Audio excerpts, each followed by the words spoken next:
Today is going to be Moriah Wilbur. She is a junior HHP major who spent her summer in Berea, Kentucky with the Mission Dance Academy, observing and teaching in the field of health and human performance. Come on up, Moriah.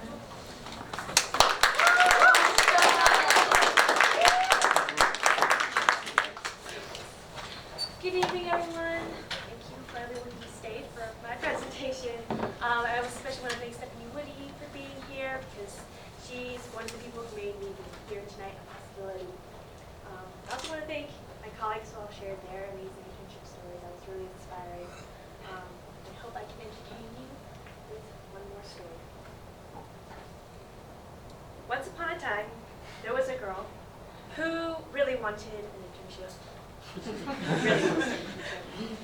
But not just any internship. She wanted something very specific. She wanted a dance internship at a nonprofit that would allow her to teach kids dance and creative movement. Something she would soon discover is not the easiest thing to come by. So she started her quest, scouring the internet, reaching out to anyone she knew who might have a connection. Her diligence did pay off, in the sense that she got very comfortable emailing strangers and finding opportunities. She started out with Bluegrass Youth Ballet. She reached out to the director, corresponded a lot with her, nearly landed an internship position, yet at the last minute, they were moving studios and didn't have a position or time to have a character intern there. So she moved on, looked into SOAR and arts, got in touch with them, but they never followed up like they said they would. And she wasn't really into their mission. They weren't a nonprofit, so she moved on. Looked into legacy gymnastics. They only had administration positions open. Yuck. Not what she was into anyway. And then Urban Ninja came up, and she was kind of excited about that for a while, but they didn't have anything dance at all in there. So she thought, there must be somewhere out there, there must be something.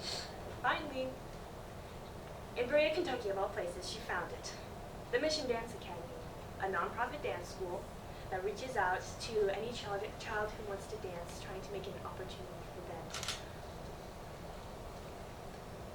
So all that was left to do was, she quickly emailed the director of the dance school and got a reply back just a day later. She was very excited and said, yes, we have an opportunity, and offered our hero a position teaching that summer. So she quickly turned in all the forms, got him in, and a few days later had the best news she'd heard all semester. It was approved. And that was the start of a whole new adventure.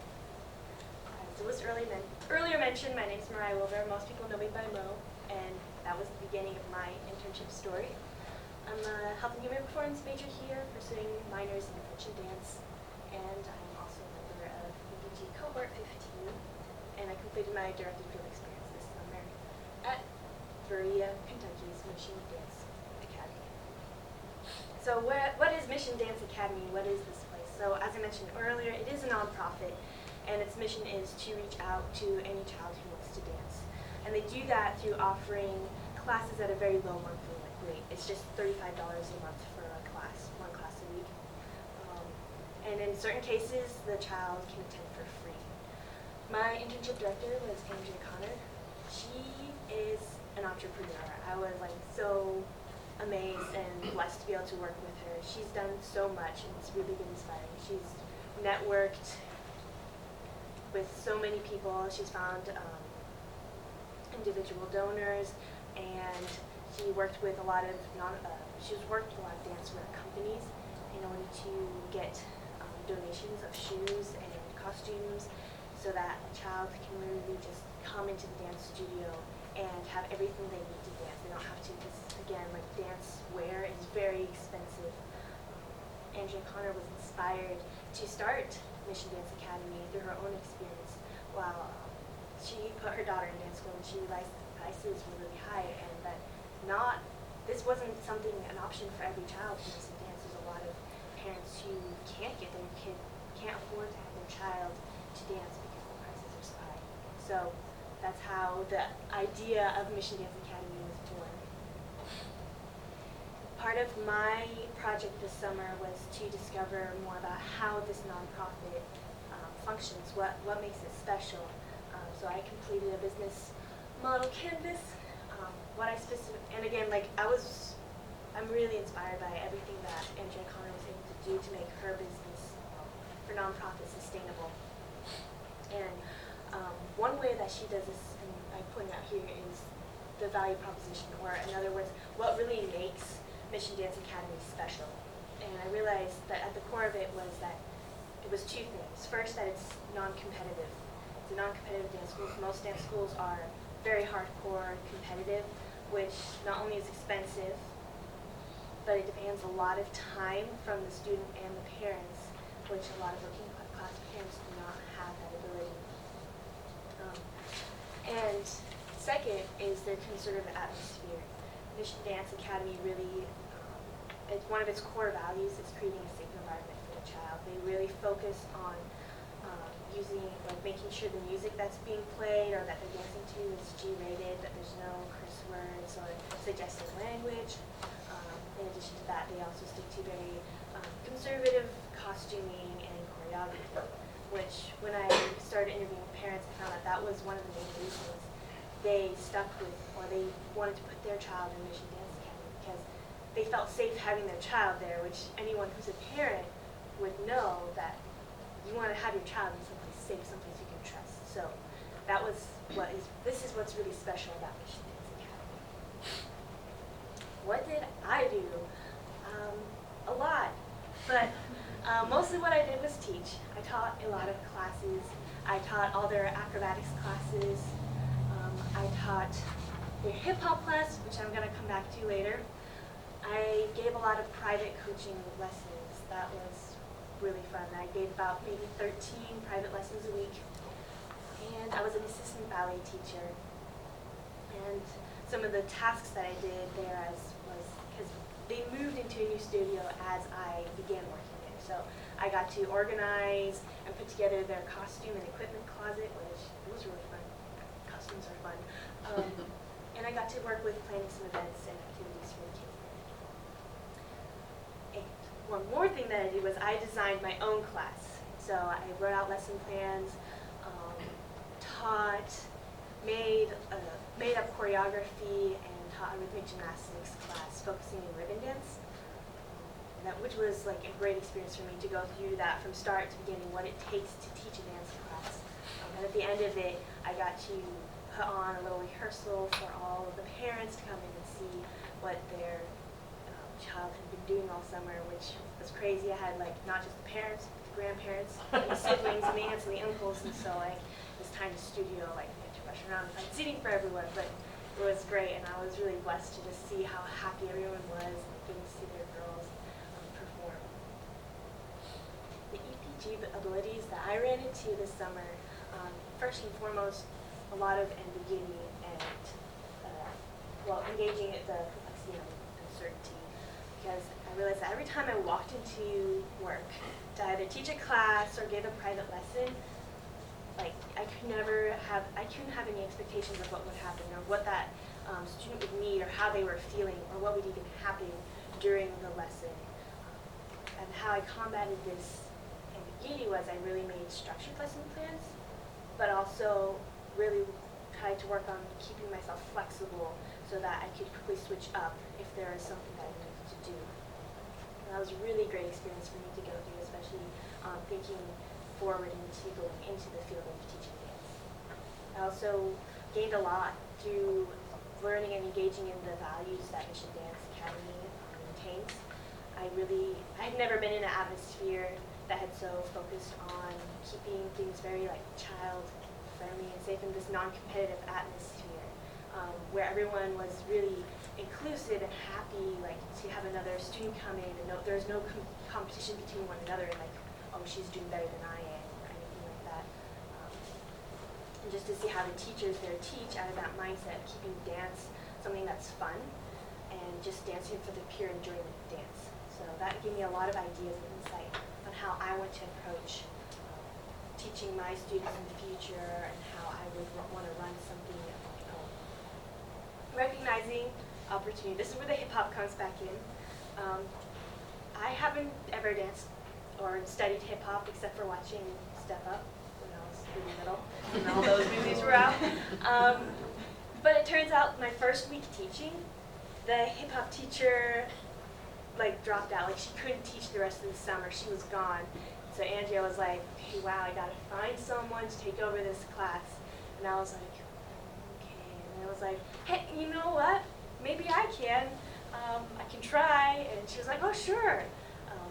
So I saw it as an opportunity for me to grow more through being able to, it motivated me to self-teach. So I did that. I immediately started self-teaching hip-hop through different videos, and then I extensively lesson planned. I had to really detail things out so I could actually teach in class. But it was a great experience, and kids loved it, and I had fun, and really loved to help out.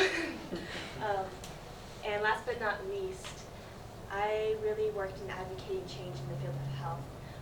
Children's health is something that I'm really passionate about, and I was able to, I took it upon myself to really model health, because your students are always watching. Even when you think they're not watching you, they're always watching you. So I feel that it's very important for those who are in teaching positions to really focus on being good, or intentionally be a good role model. So I did that in addition to whenever I was teaching or working with a student, I would try to bring in those health points to my teaching. One of the biggest points that I really brought in was drinking water. Sugar-based drinks is one of the highest sources for sugar intake in children in the U.S., and it's also one of the leading causes of unhealthy weight gain. So I made it a big point in always drinking water, and tried to really emphasize the point of it's healthy and it's going to feel better, because we had a lot of girls get headaches in the middle of class, and it was like, might be because you're dehydrated. So I challenged some of my students to go a week without drinking soda and see what happens. And just a week ago, one of my students during the summer, she got back to me and told me she hasn't drinking soda since. Which may seem like a small thing, but to me it was a huge victory, because I know that these small changes and habits they're building now are going to impact them and keep them healthy and happier along the line in their life. So what did I gain? Confidence in my teaching. I gained so much experience, and my passion for teaching dance to kids really grew. I found where my strengths and weaknesses were. I was pretty good at, going with the flow in class, but I wasn't that great at making detailed lesson plans. So now I know, I figured out where I need to move on and where I need to work on. I had the opportunity to give, which for me is the biggest blessing of all. That's where I thrive, is when I'm giving back for everything that I've gained. I made lasting friendships and great connections with people in the field, like Andrea, Connor, in the field of dance. Got to really know a lot of sweet, amazing little girls. And I gained clarity for my future. What am I going to do next here at Berea? Which is, I'm going to very seriously pursue dance. There's not too many dance classes over here, but there are some. So I'm taking every opportunity I get to take dance courses. And I'm already looking into my next internship, which is going to be dance focused, I'm sure. And I actually just got an email back today from a company I reached out to, which looks really promising, so I'm super excited. And what I want you all to walk away with tonight is to take a chance and follow your calling, no matter what it is, because I'm doing dance. A lot of people think that's silly or dumb, because it's not something that people see as making a lot of money or having a lot of success in. But when you're doing what you were made to do, what you were called to do, that's when you can best impact others, because success isn't what you achieve, but more what you become, because when you're becoming the best version of yourself, that's how you're going to best change other people's lives and really make an impact on this world. And that is the end of my internship story.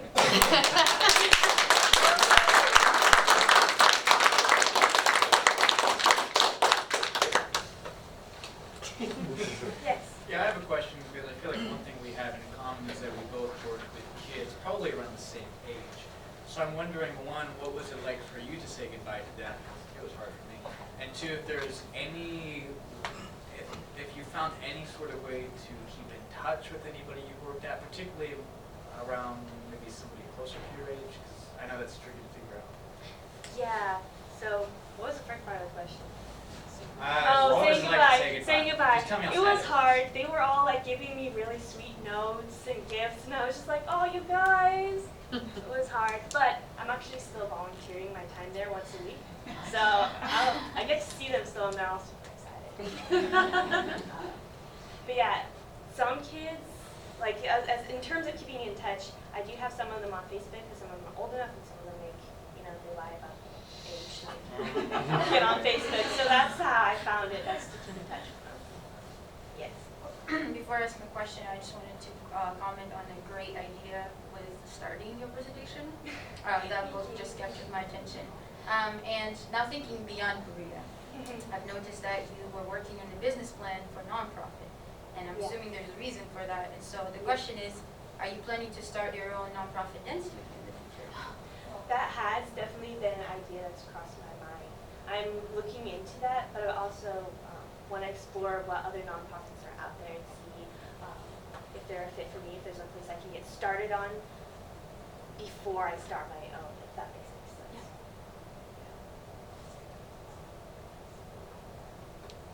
Yeah. Yes. So you had talked about what it was that created value in this, but also in your canvas, you looked at how they made money and were able to keep their doors open. They moved to another studio. That studio was bigger than the one they were in before? How is the business doing? That's my question. How is it doing? Yeah. It's doing actually really well. The reason they were able to move is that they had just had a big dance rehearsal, and when they do those dance rehearsals, they do fundraising. So they do a little fundraiser kind of thing where the kids kind of ran around with buckets, and they raised a lot more money than what they thought they were. And it happened that same night. Someone was like, "Hey, there's this new space, which is actually in a better location. That's a lot easier for families to get to. It's closer to a lot more to the neighborhoods where their students have been. And whenever they have a rehearsal, a lot of people invite their friends, and they always get at least 15, 20 more students every time they do one of their shows. So they have a spring and a winter rehearsal. Yes. So, Mo, I want you to think a little bit about applying the business model canvas. And perhaps a person you could put on your board of directors might be Paul Wright, who used to be at NASIT. And he has a concept called social enterprise, which is different, I think you know, than a not-for-profit. I want you to, while you're here over the next year, think a little bit about a sustainable model around social enterprise, which would allow you to accomplish your mission, but you won't have to send the kids into the audience with the bucket, okay? Dragging in the money, okay? You will have earned compensation for the value that you create and still provide the benefit to the people that you want. So social enterprise.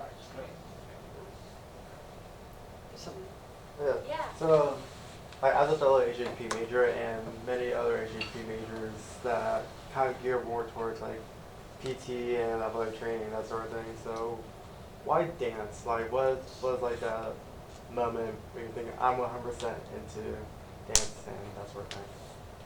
Why dance internship or why dance in general? Why dance in general? I'm actually glad you asked that. So I grew up in. I didn't say this. I grew up in Central Asia, Tajikistan, and growing up there, I grew up in a village 60 miles from the Afghan border, and I didn't really have an opportunity or an option to dance. And so I really feel for those kids who don't. And growing up in this place where like I've always wanted to dance, and like I really made the most of every opportunity I could there. So that passion still just like stayed with me. I love to move, I love to dance. And so coming into Berea, they don't offer a dance major, but they do offer a dance minor. So just every aspect of dance really, it just really resonates with me, especially like I like to view dance as a language. It's a language that I say everyone in the world speaks, because one of the first things a baby does is move. One of their first ways of communication is through movement. So I see movement and creative movement and dance as like the heart language of every person, and I think it can really impact and touch people in a way that we're not always, in a deeper way than words can. And so I hope to, change the world through dance, even if changing the world means just reaching one small child. Thank you.